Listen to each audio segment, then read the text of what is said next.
Good afternoon. My name is William Hilton, and I've been developing a new tool called Hubo-in-the-Browser. I've decided to pre-record my demo, so forgive me if the video is a little choppy. I already have a web page open, so I'm going to go ahead and click Load Hubo, and it takes a couple seconds to load. Once it loads, I have a fully interactive 3D model of Hubo that I can rotate, I can zoom, I can pan, and I've pre-programmed it with a selection of the demo gestures that come with the Rainbow software from Hubo Lab. What it's doing right now is playing back joint trajectories that are recorded in a CSV file. All the joints of the Hubo 2 Plus are supported, including the fingers and the neck. And I don't know if you can tell this from the video, but it runs extremely smoothly. Hubo-in-the-Browser is not a simulator that competes with Gazebo or OpenRave or the like. Rather, it's a lightweight tool that's easily deployable. Unlike Gazebo or RViz or something that requires installing a lot of stuff on your computer, anyone with a web browser can use this simulator.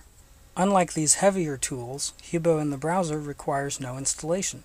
All that's required is a modern browser that supports hardware-accelerated graphics.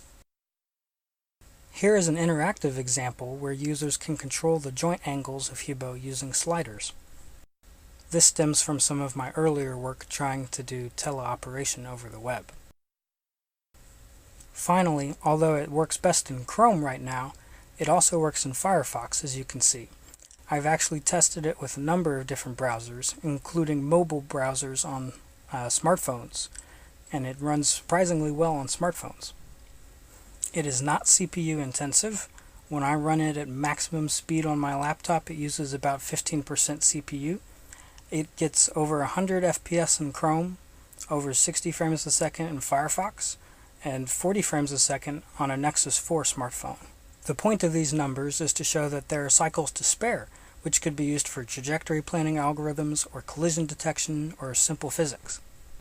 Now, while I've personally been working on this project because I thought it was awesome, in many ways it's a solution in search of a problem, an answer in search of a question. So my question for you is, what would you do with Hubo in a browser?